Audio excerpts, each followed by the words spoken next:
जय नमस्कार, welcome to live three Gurukul ACF RFO mains के स्टूडेंट्स।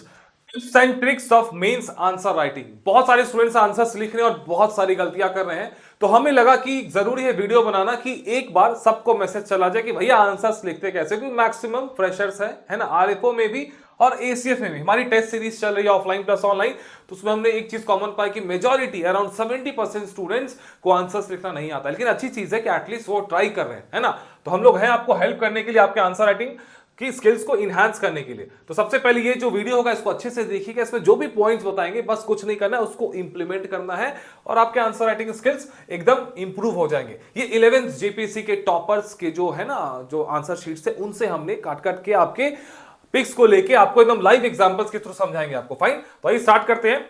सबसे पहली चीज है ना, सीधी बात भैया, नो बकवास, है ना, ज्यादा टाइम नहीं है। आरएफओ का मेंस आपका 22 तारीख को शेड्यूल और एसीएफ का फरवरी में स्टार्ट है। ओके, देखिए मेंस निकालने की जो कला है ना, दो कैटेगरी के स्टूडेंट्स, एक होता है नॉर्मल, एक होता है टॉपर, जो कि रैंक लाएगा, जो कि सिलेक्शंस लेगा। नॉर्मल स्टूडेंट क्या करेगा, वो पढ़ रहा है अभी, वो अभी ज्ञान की खोज में है ना, वो 4 किताब 10 किताब वो अभी खोज रहा है, ठीक है, खोजने देते हैं उनको। फाइन, तो ज्ञान की खोज में है, वो ज्ञान का प्रदर्शन करेंगे और वहां पे आंसर तो लिखना है जीएस में, है ना। आरएफओ के जो जीएस है उसमें आपके 100 मार्क्स का है, तो वहां पे वर्ड लिमिट्स काफी कम होंगे, भैया वो लिख ही नहीं पाएगा अच्छे से। और एसीएफ में आपका है, मान के चलो कि 40 मार्क्स का है तो 700 वर्ड्स। उसी तरह अगर आपको ऑप्शनल मान के चलो, है ना, आरएफओ प्लस जीएस का, तो यहां भी 700 वर्ड्स का आपको आंसर लिखना ही पड़ेगा।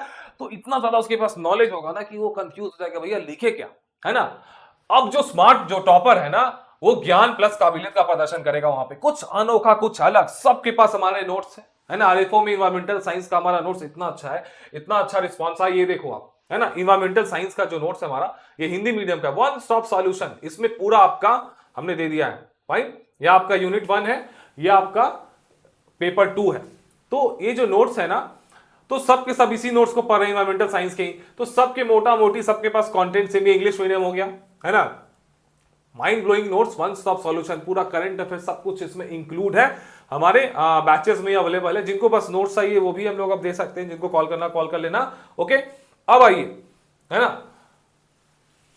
कि आपको अपने आंसर शीट्स को बाकियों से अलग दिखाना है, बस यही कला है। इस कला को जिसने पकड़ लिया उसका मेंस क्रैक हो जाएगा इजीली। ओके, अब देखिए how to impress the examiner, क्योंकि एग्जामिनर ही माई बाप है, वही आपको मार्क्स देंगे। आप कितना भी लिख कर आ जाओ, एकदम कुछ भी लिख, तो वहां पे आंसर शीट्स में एग्जामिनर ने भैया आपको मार्क्स नहीं दिया तो खेम खत्म, है ना, वहीं पे आपका कहानी समाप्त हो जाएगा। तो एग्जामिनर को इंप्रेस करना बहुत जरूरी होता है मेंस में, और एग्जामिनर्स को इंप्रेस करने के लिए कुछ छोटी छोटी मतलब मोटी बातें उनको बस इंप्लीमेंट करना। आपको सब कुछ जानते हैं भैया, हैंड राइटिंग बहुत मैटर करता है, जिसका भी हैंड राइटिंग खराब है थोड़ा सा उसको सुधार लेना है।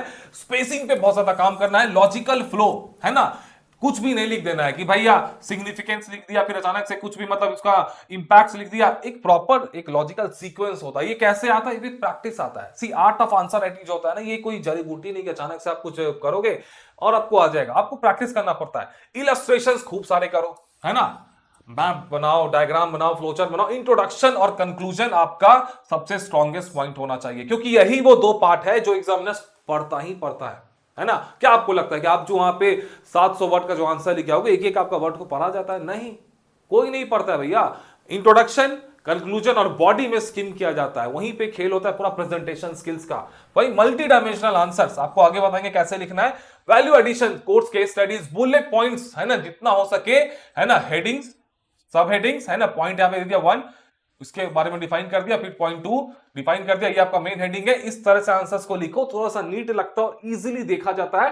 पैराग्राफ्स को अवॉइड करो, बहुत ज्यादा बड़े बड़े पैराग्राफ्स, है ना, ये सब हम भी आपको बताएंगे। बहुत सारे स्टूडेंट्स आंसर, इतना ज्यादा शीट्स अभी हमारा पेंडिंग बाकी है ना, तो सबको हम लोग एक एक करके आंसर आपको इंप्रूव करके आपको प्रॉपर फीडबैक साथ देते जा रहे हैं। तो जो स्टूडेंट्स ऑफलाइन टेस्ट नहीं देने आ रहे, आप देने आइए ऑफलाइन टेस्ट, की ऑफलाइन का इवैल्यूएशन और ऑनलाइन का इवैल्यूएशन हमारा बहुत प्रीमियम होता है ना। ये देखिए, नॉर्मल स्टूडेंट्स बस मेंस के क्वेश्चंस को टारगेट करता है, वहीं जो रैंकर्स होते हैं वो एग्जामिनर के माइंडसेट को भी टारगेट करते हैं, है ना। लव द एग्जामिनर, एग्जामिनर खुश तो आप भी खुश। एग्जामिनर अगर खुश नहीं है आपके आंसर शीट से तो आप भी फेल होने वाले हो, आप भी दुखी होने वाले हो, है ना। तो आपका जो टारगेट होना चाहिए, इंप्रेस द एग्जामिनर, इसी को तो खुश करना है भैया, यही तो एग्जाम में मार्क्स देगा। अब देखिए एक पेसल अप्रोच है यूपीएससी के एग्जाम्स में, एक पेसल अप्रोच बहुत पॉपुलर है। ये एक्चुअली कुछ नहीं है, मल्टी डायमेंशनल आंसर्स लिखने की टेक्निक होती है कि जैसे मतलब एक टॉपिक को दूसरे टॉपिक से कैसे रिलेट किया जाता है, कि आपके एग्जाम आपके जो आंसर्स को अगर कोई पढ़े तो देखिए भैया इसके पास तो बड़ा मतलब दिमाग है ना। सबसे पहली चीज है ना, मान के चलो एग्रीकल्चर से कोई क्वेश्चन आया तो पेसल अप्रोच उसमें लगाना है, तो उसमें पॉलिटिकल एंगल भी डाल दिया। पॉलिटिकल एंगल क्या हो गया, एसडीजीज को इसमें रिलेट कर दिया, in poverty in all forms है ना, एसडीजी 2.1 ये है ना। इकोनॉमिकल एंगल को भी डाल दिया कि भैया एग्रीकल्चर जो सेक्टर है 15% टोटल जीडीपी को भी कंट्रीब्यूट करता है ना। सोशल एंगल डाल दिया कि 2/3 of the working population earn their livelihood through agriculture, 60% of labour forces है ना, हमारे देश के जो लेबर फोर्सेस डायरेक्टली इन्वॉल्व है एग्रीकल्चर सेक्टर में। टेक्नोलॉजिकल है ना, ये सब जो टेक्निक कुछ कुछ जो साइंटिफिक टर्म्स होते हैं है ना, soil test, cold storage, warehouse manures, fertilizers, pesticides, drones है ना, रिमोट सेंसिंग, ये सब वर्ड्स को यूज कर दिया वहां पे। तो आपके एग्जामिनर आपको पेपर्स को पढ़ेगा तो इंप्रेस हो जाएगा। उसी तरह कॉन्स्टिट्यूशन के है ना, entry 33 in the concurrent list, entry 14 of the state list, agriculture क्या भैया स्टेट सब्जेक्ट है। इन्वायरमेंटल को भी इसमें पॉइंट्स को भी डाल दिया कि भाई सस्टेनेबल एग्रीकल्चर, जहां सस्टेनेबल आ गया तो इन्वायरमेंट आपका ऑटोमेटिक उसमें रिलेट हो गया। तो ये सब छोटे छोटे कीवर्ड्स है, इनको आप यूज करोगे आपके आंसर्स में इनहैंसमेंट आ जाएगी। फाइन है ना। पहले क्या था कि सिविल्स के एग्जाम में आज से 5 साल 10 साल पहले कि भैया कंटेंट कंटेंट खूब पढ़ो, उसमें खूब आंसर लिखो, सिलेक्शन हो जाता। अब नहीं ऐसा होता है ना, अब होता है content plus creativity plus cooperating the examiner. Content तो है ही मेरे पास है ना, इसका पहले रोल पहले इसका 100% था, अब इसका रोल हो गया है 50%। अब 25% क्रिएटिविटी और 25% कोऑपरेटिंग द एग्जामिनर। एग्जामिनर का लाइफ जितना आसान बना दोगे उतना ज्यादा आपको मार्क्स देके जाएगा है ना, उसका लाइफ को आसान बनाना है। और less is more in civil services में, जैसे कि जितना कम पढ़ोगे उसको बार बार पढ़ोगे और खूब सारा प्रैक्टिस करोगे है ना, तो उतना ज्यादा आपके हाई चांसेस होंगे। जितना ज्यादा आप किताब खरीद के लाओगे ना कि डू व्हाट इज पॉसिबल। अभी जैसे जैसे ये रिजल्ट्स आए होंगे तो बहुत सारे स्टूडेंट्स ने 5-10 किताब खरीद लिया होगा, I'm dead sure, नोट्स खरीद लिया होगा, 10 कोचिंग ज्वाइन कर लिया होगा, धीरे धीरे धीरे वो फिल्टर करते जाएंगे, भैया ये तो हमसे नहीं हो पाएगा, ये तो नहीं। तो भैया स्टार्टिंग से ही वही करो ना, डू व्हाट इज पॉसिबल। क्योंकि सिविल्स का एग्जाम है ना, इतना पहाड़ जैसा सिलेबस है, क्या क्या कर लो भाई। माइंड लिमिटेड है ना, आपकी माइंड की कैपेसिटी लिमिटेड है, टाइम भी लिमिटेड है, तो कैसे अनलिमिटेड टास्क आप कवर कर पाओगे। दैट इज वाई कहा जाता है लेस इज मोर है ना। यही वो लोग हैं लेस इज मोर वाले जो 21 साल 25 साल में जो रैंकर्स बन रहे हैं ना, यही लोग है ना। बाकी 30+ वाले बैठे हुए हैं, पढ़ाई की या नहीं। इसी बात देखो 11 जेपीएससी में बहुत सारे स्टूडेंट्स हैं जो 22 साल 23 साल, हमारे बैच में बहुत सारे स्टूडेंट्स थे। एक लड़की है स्नेहा रानी, वेरी यंग, बहुत स्मार्ट थी। जब मैंने उनका इंटरव्यूज लिया तो उनसे पता चला भैया कितने स्मार्टली इन्होंने एग्जाम्स को क्रैक किया है। बहुत सारे ऐसे ऐसे स्टूडेंट्स हैं स्नेहा के जैसे। ओके, अब देखिए ये टॉपर्स के आंसर शीट से हमने लाइव आपके फोटो खींच के आपके लिए पीडीएफ बनाया है। इसको आप देखो, आप समझोगे कैसे आंसर्स को लिखते हैं। सबसे पहली चीज, always write in small paragraph, छोटे छोटे पैराग्राफ्स में लिखना होता है। ये पैराग्राफ को देख लो है ना, मजा आ रहा है देख के, नहीं आ रहा है। अब देखो भैया इस टॉपर का पैराग्राफ, मजा आ रहा है देख के, मजा आ रहा है ना। एग्जामिनर, अगर आप ही सोचो कि आप एग्जामिनर हो तो किसको देख के अच्छा लगा आपको, इसको किसको है ना, इसको देख के अच्छा लग रहा है ना, इसको देख के लग रहा है कि भैया इसको मैं पढ़ लूंगा, छोटा छोटा प्यारा सा लग रहा है, खूबसूरत सा लग रहा है, इसको मिल जाएगा मार्क्स ज्यादा, इसको मिल जाएगा कम। यही तो खेल हो गया पूरा। तो always write in small paragraphs because it makes your answer sheet appealing to the examiner. पूरा खेल तो ये ना कि एग्जामिनर का लाइफ को आसान बनाना, उसको खुश करना है ना। अब देखो, है प्रॉपर स्पेसिंग, पेज की कमी है क्या, जेपीसी बहुत मोटा पेज देता है आपको, लिखो ना जितना लिखना है ना। तो फिर क्यों कंजूसी करते हो यार, मतलब इसको देख लो, पूरा कोई स्पेसिंग नहीं, सीधा इसमें भर दिया है, पूरा एकदम खिचड़ी टाइप का लग रहा है। देखिए कि अब एग्जामिनर बोलेगा यार इसको पढ़ने का मन नहीं कर रहा है। अब आ जाओ इसको देखो, इसको पढ़ने का मन कर रहा है ना, अच्छा लग रहा है, तो इसको मार्क्स मिल जाएगा। तो स्पेसिंग पे बहुत ज्यादा काम करना पड़ता है, कितना अच्छा सा स्पेस इन्होंने दिया है ना। ये सब छोटी छोटी ट्रिक्स है जो कि आपके कंटेंट पे भारी पड़ जाए। एक तरफ एक बंदा पूरा पढ़ाई किए जा रहा है और एक तरफ बंदा ये छोटी छोटी चीजों पे अमल कर रहा है, पढ़ाई कम कर रहा है लेकिन इन सब चीजों पे भी अमल कर रहा है पैरेलली, तो इसका हाई चांसेस होगा सिलेक्शन होने का, क्योंकि ये कंटेंट प्लस क्रिएटिविटी है ना प्लस कोऑपरेटिंग द एग्जामिनर, तीनों पे काम कर रहा है ना ये। खाली कंटेंट के दम पे तो फिर पढ़ते रहो है ना। अब देखो, always put your heading in the box, इसलिए क्योंकि हेडिंग्स मतलब क्या हुआ, हेडिंग वही बनेगा जो कि क्वेश्चंस का कीवर्ड्स होगा है ना। डिस्कस द सिग्निफिकेंस ऑफ है ना, ये मान के चलो कि एग्जांपल लेते हैं, discuss the distribution of coal in Jharkhand है ना, distribution of coal in Jharkhand. तो distribution of coal in Jharkhand ये हो गया आपका क्वेश्चंस में तो ये कीवर्ड हो गया, इस कीवर्ड को आपको हेडिंग में डालना है, उसको एकदम बड़ा सा हाईलाइट करके बॉक्स में डाल देना है कि एग्जामिनर को देखते रहे भैया इसने तो क्वेश्चंस को कवर किया है ना। तो आपके हेडिंग्स वही चीजें जाएंगी जो कि क्वेश्चंस में पूछा हुआ है। तो क्वेश्चंस को पहले पढ़ो, उसके कीवर्ड्स को आइडेंटिफाई करो, उसी को हेडिंग बनाओ, है ना। तो उससे पता चल जाएगा भैया इसने क्वेश्चंस को अच्छे से समझ गया ये बंदा। अब देखो इसने हेडिंग वेडिंग कुछ डाला ही नहीं, कुछ पता ही नहीं चल रहा है यार, मजा आ रहा है इसको, नहीं मजा आ रहा है ना, कुछ पता ही नहीं चल रहा। इसको देखो प्रॉपर इसने हेडिंग में डाला है। ये किनका आंसर शीट है? ये रैंक 146 बंटी पोदार का आंसर शीट है, ये 11 जेपीएससी, ओके, है ना। इन्होंने देखो कितने अच्छे से हेडिंग को बॉक्स में डाला है। इससे फायदा क्या होता है कि हेडिंग्स अगर दिख गया ना एग्जामिनर को तो वो समझ जाएगा कि अच्छा इसने कवर किया है ना। तो वो अंदर हो सकता है कि नहीं जाएंगे, ऊपर से हेडिंग देखेंगे समझ जाएंगे कि अच्छा इंप्रेशन बन जाता है, और आपको इजीली एग्जामिनर देख लेता है कि अच्छा इसने उन पॉइंट्स को कवर किया हुआ है। इसमें पता चल रहा है क्या, इसमें एग्जामिनर को एफर्ट लगाना पड़ेगा, जहां एफर्ट लगाना पड़ेगा एग्जामिनर भाई साहब गुस्सा हो जाएंगे, है ना, कि भाई मेहनत करवा रहा है ये लड़का मेहनत नहीं करवा रहा है, तो किसको ज्यादा मार्क्स मिलेगा? इसी को मिलेगा ना। तो इसीलिए, है ना, long answer will be very boring task for the examiner to read line by line. इसीलिए कहा जाता है कि जो भी आपके मेन जो पॉइंट्स होते हैं ना उनको बॉक्स में डालो, हेडिंग्स में डालो, है ना। So put your main headings in box so that examiner can easily see it and award your marks. खत्म कहानी। ऑलवेज अंडरलाइन योर सब हेडिंग्स। हेडिंग्स के बाद मान के चलो कि कॉजेस ऑफ बिरसा रिवोल्ट, है ना, ये आपका हेडिंग हो गया। तो इसमें आपके 3 सब हेडिंग हो जाएंगे, इकोनॉमिक कॉजेस हो गया, है ना, रिलीजियस कॉजेस हो गया।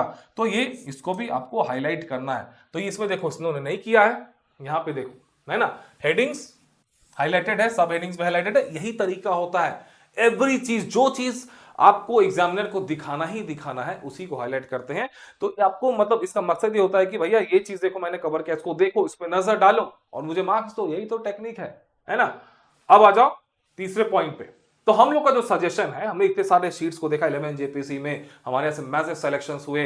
अभी ये 14 जेपीसी में बहुत सारे स्टूडेंट्स हमारे पास है, आरएफओ के बहुत सारे स्टूडेंट्स हैं। तो सबके आंसर शीट्स को देख के मोटा मोटी, है ना, हमने एक जो लाइव 3 का सजेशन है कि हेडिंग्स को आपको इस फॉर्मेट में डालना है, बॉक्स में डालना है। सब हेडिंग्स के आपके पास 2 टेक्निक्स है, या तो इस तरह से जिगजैग तरह से इसको हाईलाइट करो, या तो फिर इस टाइप से कर दो, और जो कीवर्ड्स होते हैं उसके अंदर में उसको डबल मार्क करो या तो सिंगल करो। तो 3 ही चीज आपको दिखाने, हेडिंग, सब हेडिंग्स और कीवर्ड्स। 3 चीज को हाईलाइट करो, एग्जामिनर से मार्क्स पाओ और सिलेक्शंस लेके आरएफओ या एसीएफ बन जाओ। नहीं तो फिर इंतजार करो अगली वैकेंसी का, 14th भी आने वाला, उसकी वैकेंसी में लग जाना, है ना। अब देखो स्मार्ट ट्रिक्स क्या होते हैं। Always use India plus Jharkhand map. जिसने भी ये काम किया उसको 2 मार्क्स एक्स्ट्रा मिलेंगे। इंडिया का मैप और झारखंड का मैप आपके एकदम हाथ पे होना चाहिए। रात के 2 बजे पे उठा कर आपको बोलूं कि भैया मैप ड्रॉ करके दिखाओ, फटाक से ड्रॉ कर देना। फाइन। तो ये देखो इंडिया का मैप कितने अच्छे से ये बना रहा है ना। झारखंड का मैप देख रहे हो, तो इंडिया का मैप, झारखंड का मैप, आपको पता होना चाहिए कौन सी मिट्टी कहां पे मिलती है ना। झारखंड में भी, इंडिया में भी कौन सी इंडस्ट्रीज कहां पे, कौन सा मिनरल्स कहां पे है, कौन सी वाइल्ड सेंचुरीज। तो ये सब चीजें रट लो, काम आएंगे आपके एसीएफ आरएफओ में। फाइन। अब देखो, make your flow chart diagram sensible, neat and class. आजकल सब कोई बोलता है, every XYZ YouTuber is a teacher, है ना। सब कोई बोलते हैं भैया माइंड मैप बनाओ, डायग्राम बनाओ, फ्लो चार्ट बनाओ, प्रेजेंटेशन बनाओ। सबको पता, तो एग्जाम स्टूडेंट्स के दिमाग में घुस जाएगा भैया हमको कुछ ना कुछ तो बना के आना है। तो कुछ भी बना देते हो यार, है ना, ये कुछ भी बना देते हो। Don't draw for the sake of drawing, है ना, draw for the sake of getting marks, fetching marks, है ना। आपको मार्क्स चाहना है, ये नहीं कि बस ड्रॉ करने बोल दिया तो ड्रॉ कर देना। ये देखो एक चीज तो आ रहा है कि जब भी माइंड मैप या फ्लो चार्ट बनाओ तो उसमें सेंटेंस का यूज मत करो। इसको पढ़ना आसान है क्या? इसको कोई पढ़ सकता है क्या? नहीं। तो माइंड मैप फ्लो चार्ट में मैक्सिमम 2 वर्ड, 2 वर्ड्स ही लिखना है। सेंटेंस में अगर सेंटेंस लिखना है तो भैया हेडिंग देखो, बुलेट पॉइंट्स में लिख दो ना, वो ज्यादा अच्छा लगता है। फाइन। तो ये देखो, ये अच्छा तरीका है, ये सही तरीका है माइंड मैप फ्लो चार्ट बनाने का। ये देखो मैक्सिमम 2 to 3 वर्ड्स, उससे ज्यादा नहीं तो फिर वो हॉच पॉच हो जाएगा, पूरा मजा नहीं आएगा पढ़ने में। अगर एफर्ट लगाना पड़ गया है ना, वही टेक्निक आ जाएगी, एग्जामिनर को एफर्ट लगाना पड़ेगा। अगर एग्जामिनर एफर्ट लगाएगा, मेहनत करेगा, तो गुस्सा हो जाएगा, आपको मार्क्स कम देगा। ओके, तो आपको एग्जामिनर को गुस्सा नहीं करवाना है। तो ये सब टेक्निक्स है एग्जामिनर को खुश करने के लिए। अब देखो tips for introduction and conclusion. Conclusion, introduction, है ना। कंक्लूजन पे पहले बात कर ले तो 2 पैराग्राफ है, कंक्लूजन कभी नहीं होना चाहिए, है ना। It's not the standard protocol. C live 3 की स्पेशलिटी क्या है ना कि we always follow the standard protocol. हम किसी कोचिंग के, किसी टीचर के प्रोटोकॉल को फॉलो नहीं करते। और स्टैंडर्ड प्रोटोकॉल क्या होता है? यूपीएससी के ट्रिक्स। जो चीज यूपीएससी के एग्जाम्स पे काम करती है, दैट इज की आपका आईएएस आईपीएस वाला एग्जाम, जो चीज वहां पे काम करते हैं वो इंडिया के हर स्टेट पीसेस में काम करती है ना, क्योंकि वो मेन है। तो हम लोग यूपीएससी के प्रोटोकॉल्स को फॉलो करते हैं। फाइन। हम लोग किसी अब जैसे झारखंड का एक मतलब किसी कोचिंग ने कुछ बोल दिया, किसी कोचिंग ने कुछ बोल दिया, नहीं ठीक है, कभी उससे काम हो जाता है। किसी टॉपर ने कुछ बोल दिया, कोई टॉपर भैया मैंने तो कंक्लूजन में 3-3 पैराग्राफ लिखे थे, हो सकता है उसका सिलेक्शन हो जाएगा, लेकिन आप उतने लकी नहीं है। तो आप हमेशा स्टैंडर्ड प्रोटोकॉल को फॉलो करेंगे, किसी टॉपर के प्रोटोकॉल को नहीं, किसी टीचर के प्रोटोकॉल को नहीं। तो these are standard protocols from UPSC exams, है ना। यही सब चीजें यूपीएससी के कैंडिडेट्स करते हैं तो उनको सिलेक्शन मिलता है। ओके, कंक्लूजन एक पैराग्राफ में, इंट्रोडक्शन भी मेक श्योर कि एक पैराग्राफ में होना चाहिए, उसके बाद आप सीधा मतलब पॉइंट्स में आ जाओ। छोटा पैराग्राफ अच्छा लगता है ना, अगर 2 पैराग्राफ, छोटा छोटा 2 पैराग्राफ कर दो। ओके, अब देखो interlink Jharkhand in your mains answers. Jharkhand के पॉइंट्स को जितना ज्यादा डालोगे उतना ज्यादा मार्क्स मिले। कारण क्या है कि झारखंड का एग्जाम है, नौकरी कहाँ करनी है, झारखंड में करनी है। पेपर चेक कौन करेगा, मैक्सिमम हाई चांसेस है कि कोई झारखंड के टीचर ही चेक करेंगे। तो झारखंड के पॉइंट्स को रिलेट करोगे तो आपको मार्क्स ज्यादा मिलेंगे। फाइन, ये हर जगह काम करता है। बिहार में बिहार के पॉइंट्स को इंटीग्रेट करो, है ना, एक रीजनल कनेक्शन तो हर जगह होता है भैया, है ना। तो that is why it is recommended to use Jharkhand points, integrate Jharkhand points in all your GS plus optional answers. Environmental science में भी देखो झारखंड तो ऑलरेडी मतलब forest natural resources rich state है, तो यहाँ पे बहुत सारी पॉइंट्स है जो कि आप इन्वायरमेंटल साइंस में इंक्लूड कर सकते हो। मोटा मोटी हर चीज पे लास्ट में एक बुकलेट भी हम लोग देंगे अपने बैचेस में, वो ब्रह्मास्त्र साबित होने वाला है। Let the mains dates be officially मतलब कंफर्म्ड, है ना, अभी तक फॉर्म नहीं आए हैं, तो दैट इज वाई, है ना, एक बार कंफर्म हो जाएंगे, बुकलेट देंगे रेडीमेड, उसमें बहुत सारे पॉइंट्स होंगे, आप उसको सीधा यूज करना। ओके, झारखंड के पॉइंट्स कैसे की, है ना।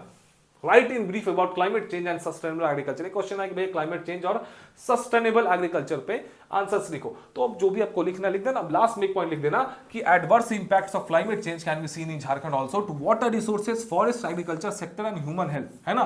कि क्लाइमेट चेंज का जो इंपैक्ट है वो झारखंड में देखने को मिलता है। कहां पे भैया, तो वाटर रिसोर्सेज में, forest, agriculture sector, human health. एक झारखंड का पॉइंट डाल दिया, काम तमाम, +2 मार्क्स। यही तो ट्रिक है, छोटी छोटी चीज, है ना। Explain about organic farming, organic farming के बारे में डिटेल में बताओ। तो मैंने क्या किया कि जो भी आपको लिखना है लिख दिया, लास्ट में एक पॉइंट डाल दिया कि organic farming has significant importance for Jharkhand also because it will benefit the environment, create jobs, improve food security, promote good health and sustainability इन झारखंड। बस एक ही पॉइंट तो डालना था कि भैया इंपॉर्टेंट क्यों झारखंड के लिए, क्योंकि यहाँ पे इन्वायरमेंट के लिए, create jobs, food security, good health, अच्छे स्वास्थ्य के लिए, और सस्टेनेबिलिटी झारखंड। तो हो गया आपका काम। इसी तरह हमने बहुत सारे एग्जांपल्स इसमें डाले हैं, है ना। ये जो पीडीएफ है हमारा, ये पूरा नोट्स हमारा रेफो जीएस का, है ना, हमारे एप्लीकेशन पे सब अपलोड हो चुका है। Only current affairs is pending, क्योंकि एग्जामिनेशंस के जैसे डेट्स ऑफिशियल एकदम फाइनल हो जाएंगे तो उसके बाद हम लोग करंट का डालेंगे, है ना। ये इन्वायरमेंटल साइंस का नोट्स है, finest notes in the market. हमारे नोट्स की क्या काबिलियत है, क्या है ना, वो हम लोग ज्यादा मतलब खुद से खुद की तारीफ नहीं करनी चाहिए। जेपीसी एग्जाम्स होने तो उसके बाद आपको पता चलेगा, है ना। 11 जेपीसी में भी हमारे प्रीलिम्स में से 70% हिट रेशियो था, मेंस में किसी में 90% प्लस, किसी में 99% तक हिट रेशियो था। अब देखना इसमें से भी क्वेश्चन सब इसी में से आएंगे। बहुत छोटा सा नोट्स है, 150 पेज का पेपर 1 है, 170 पेज का पेपर 2 है, हिंदी इंग्लिश दोनों। ये रहा सैंपल्स, है ना। हमारे जाके एप्लीकेशन आप इसको परचेज कर सकते हैं, हमारे एप्लीकेशन पे बैचेस, इसके साथ हमारे टेस्ट सीरीज भी आपको मिल जाएंगे, है ना। तो ये रहा, देखो हिंदी का भी नोट्स है पूरा, जीएस प्लस ईवीएस का, और एसीएफ का भी नोट्स है। फाइन, तो ये जो पीडीएफ है ना आर्ट ऑफ आंसर राइटिंग वाला पूरा, ये हमारे टेलीग्राम चैनल पे हमने डाल दिया है। इसको आज फिर से हम लोग डाल देंगे। ओके, प्रतिज्ञा 3.0 करके है, इसको जाके आप, ये हमारे देखिए हमारा टेस्ट सीरीज चल रहा है आरएफओ का, ऑफलाइन प्लस ऑनलाइन दोनों। अभी भी बहुत सारे टेस्ट अभी बाकी है, तो जो स्टूडेंट्स पुराना टेस्ट जो नया ज्वाइन करेंगे उनको पुराना टेस्ट हम लोग अलाउ करेंगे, आप दे सकते हैं उसको फ्लेक्सिबल मोड में। जिनको ऑफलाइन एडमिशन लेना है आप हमें इस नंबर पे कांटेक्ट करेंगे 8603466013। जिनको ऑनलाइन लेना है हमारे एप्लीकेशन से ले लीजिए। ये हमारा आरएफओ मेंस का बैच है। Oh my God, this is the best, मतलब ये बैच हमारे पास, इसमें इतने स्टूडेंट्स एडमिशन लिया है। इसमें जीएस प्लस ईवीएस ऑप्शन का कंप्लीट सॉल्यूशन है, नोट्स है, टॉपिक वाइज आंसर राइटिंग है, वीडियो लेक्चर्स सेलेक्टेड है, मतलब करंट अफेयर्स के बस। बाकी ईवीएस वीवीएस का जरूरत नहीं है, रट्टा वाला टॉपिक है। क्वेश्चन नोट्स को पढ़ो, आंसर्स को लिखो। टेस्ट सीरीज है ना, इसमें टोटल 15 टेस्ट है, कंप्लीट नोट्स है ना। उसी तरह जिसको खाली आरएफओ का ईवीएस चाहिए, नोट्स प्लस टेस्ट सीरीज वो भी है। जिसको खाली जीएस चाहिए वो भी है ना। जिसको एसीएफ का जीएस चाहिए वो भी है, 400 मार्क्स का, इसमें भी टेस्ट सीरीज है। आपके एसीएफ के टोटल 10 टेस्ट है और कंप्लीट जीएस का नोट्स है। एसीएफ के ऑप्शन में अभी हम लोग नहीं है, क्योंकि उसमें उतना डिमांड नहीं है भाई। तो ये वाला पीडीएफ आपको आर्ट ऑफ आंसर राइटिंग हमारे टेलीग्राम चैनल पे मिल जाएगा, टेलीग्राम चैनल पे मिल जाएगा। लिंक उसका इस वीडियो के नीचे मिलेगा, डिस्क्रिप्शन बॉक्स में जाइएगा, इस टेलीग्राम चैनल का लिंक मिल जाएगा आपको, इस उस हमारे टेलीग्राम का, उस पर आपको ये पीडीएफ हम लोग डलवा देंगे, इसको प्रिंट आउट करा लीजिएगा, इसकी एक एक चीजों को इंप्लीमेंट करिएगा अपने आंसर राइटिंग में। आप फिर देखेंगे कि आपके साथ आपका मेंस का इजीली आप मेंस को क्रैक करेंगे और इंटरव्यू तक पहुंच जाएंगे, क्योंकि ये सब बहुत सेलेक्टेड चीजें हैं और स्टैंडर्ड प्रोटोकॉल को फॉलो करके बनाई गई है। So all the best, keep studying.